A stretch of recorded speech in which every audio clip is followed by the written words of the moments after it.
Hey there, thanks for stopping by. So with the Switch 2 already officially announced, people are going bananas trying to predict what games Nintendo's going to announce and make for their new system. It being a much more, rumored to be a much more capable console than the Switch 1 with performance on par with a PS4 Pro, or some people even saying an Xbox Series S makes way for a lot more opportunities for what you can do. And everyone's throwing in their chips with, a new Mario, a new Zelda.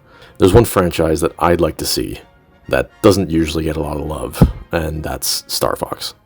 When I was young, when I was like 5 or 6 and I had my Nintendo 64, I was a huge Star Wars fan too. And I didn't, the internet wasn't as prevalent as it is today, and I didn't have a subscription to any gaming magazine, so I didn't know that there were Star Wars games out there at the time, and I was too young to really be aware to look that up on my own. But one day I went to a local video store, and on the shelf there was a game that was set in space, and I saw these ships flying around and lasers, and I read the back of the box, and the screenshots looked so cool, and that game was StarFox 64.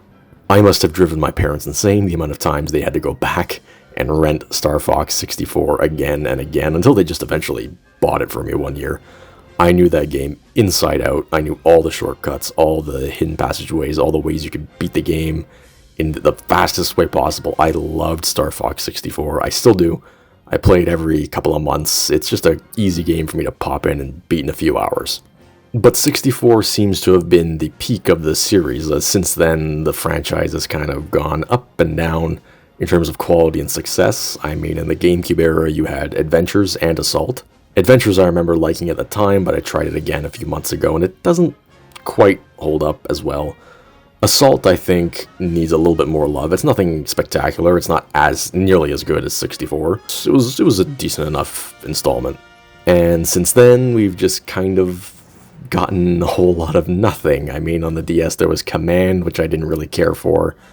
And then on the 3DS, we got StarFox 64 3D, which is cool, to play that anywhere, but it's just the same game again. And then on Wii U, we got StarFox Zero, which was a whole other story. I mean, with those motion controls and all that, it was just so cumbersome. I could never wrap my head around it. I just give me traditional controls any day. And also, technically, Nintendo's sold us the exact same game a couple of times, because StarFox 64 was, in a way, a reimagining of the original Super Nintendo game. And then you had StarFox Zero, like I said, on the Wii U, which was basically a reimagining of StarFox 64. So it's been the same thing again and again. For a long time, it seemed like all Nintendo really prioritized was Mario and Legend of Zelda, and I love both of those franchises, and obviously that's the company's bread and butter, but they have a treasure trove of other franchises they can use, and thankfully, during the Switch 1 generation, we saw a lot of these other series get a lot of love and a lot of time in the spotlight. They brought back stuff like Metroid, Pikmin, Fire Emblem got a lot of love. So I think it's time for StarFox to finally have his due, get back in the R-Wing, and to get some quality releases going. And since I'm such a big fan of the franchise, and I hope it comes back, and they take advantage of the hardware, the power in this new hardware, this is a list of things I'd like to see, or hope to see, in a new Star Fox game. First off, the Star Fox series is at its best when it's like an arcadey on-rails shooter type thing, like you're going down a set path. Maybe there's some, branching pathways here and there, but generally you're going from point A to point B, and the goal is to rack up as many hits as possible, shoot down as many enemies as possible, to get a high score by the time you finish the level.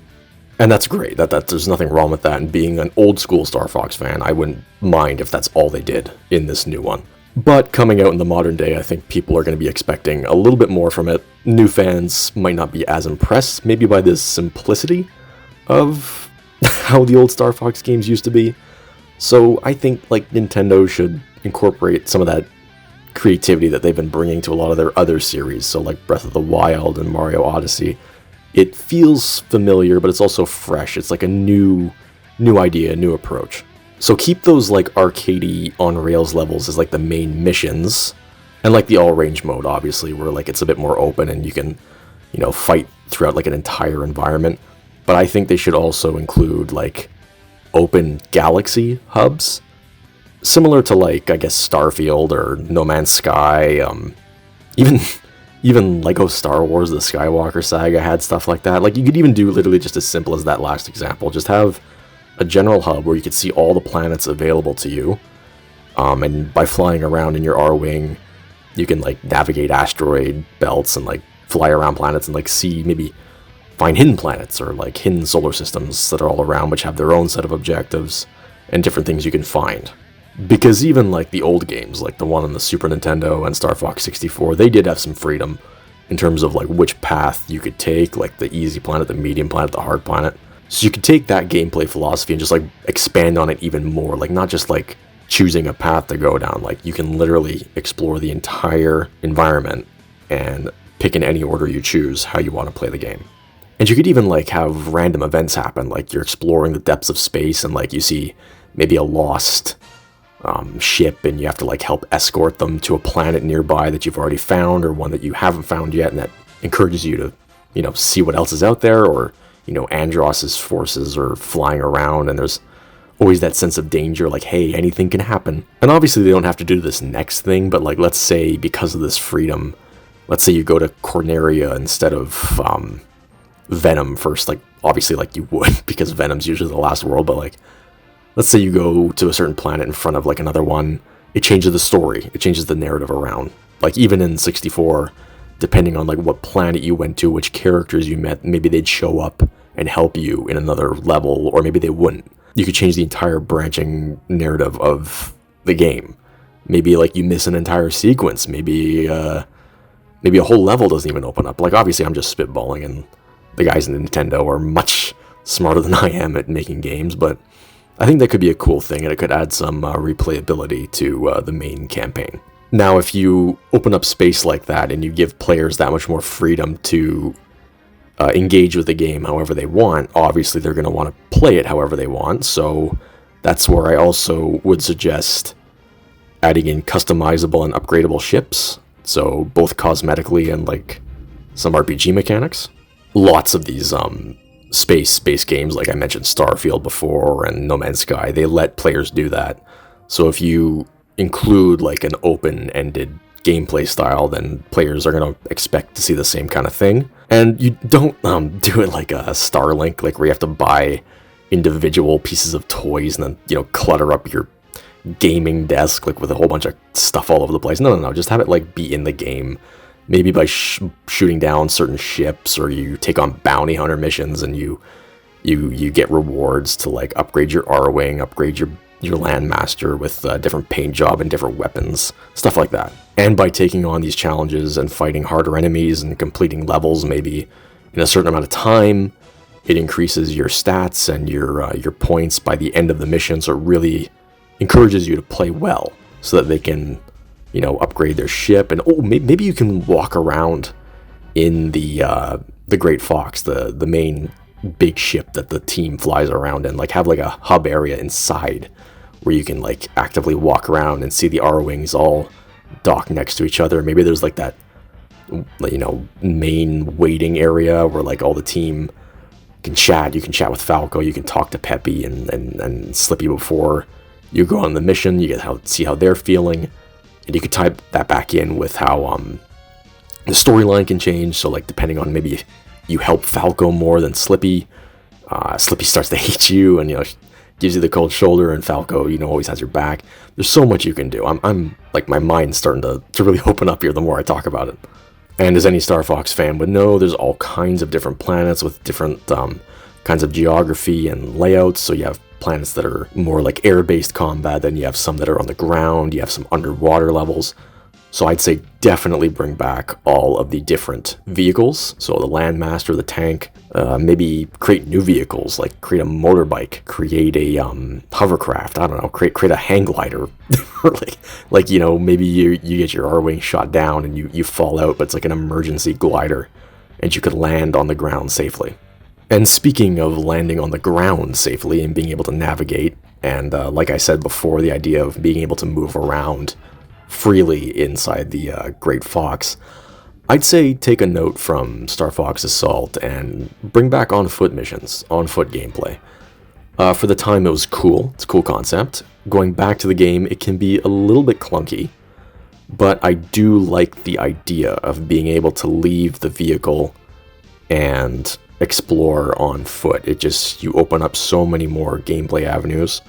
Like, let's say you have to, like, there's a mission where you're defending a city or something, and then, like, there's bombs planted inside the building, so you have to exit the R-Wing and go and disarm them, and then get back in the R-Wing to take down more enemy ships. Like, there's so much more you can do to add different objectives and always keep the gameplay fresh, so you're not just always flying through the air. As fun as it is to do that. But, you know, there's things you can do, and I think on-foot missions, on-foot gameplay, just, like, it doesn't even have to be anything fancy. You could even borrow from, like, other contemporaries, like Uncharted even, and, like, add, like, a third-person cover-based shooting gameplay, like, something like that. Like, it wouldn't be anything revolutionary, but it would definitely, you know, just make the game even more fun. Bringing back the on-foot stuff, you know, just all in the name of fun, and, like, adding more features and modes. Definitely bring back multiplayer. Online multiplayer modes like Deathmatch, Capture the Flag, all your standard stuff. Have R-Wing based multiplayer matches, Landmaster, Blue Marine, maybe all at once, like this crazy free-for-all.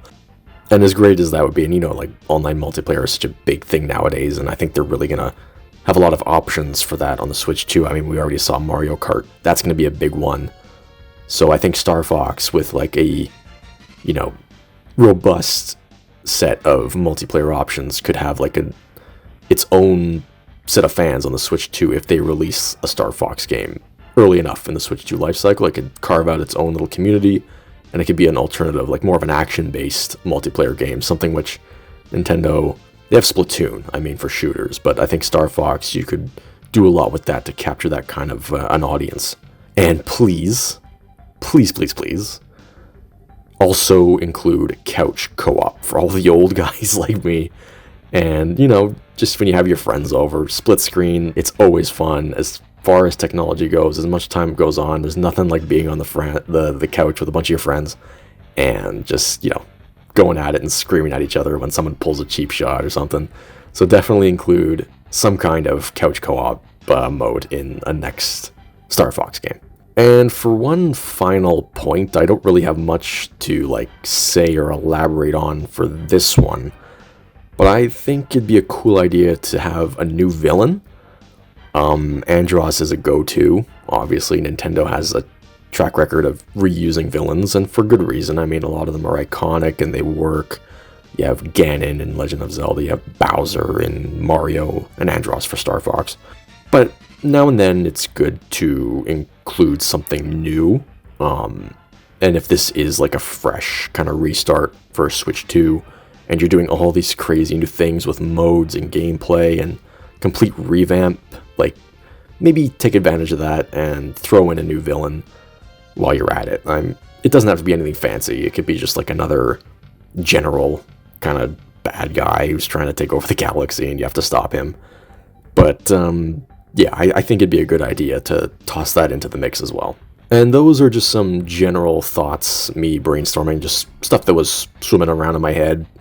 I'm a big Star Fox fan, and it's been a long time since we've had a good game, or never mind a good game, just a game, period, for us fans to enjoy.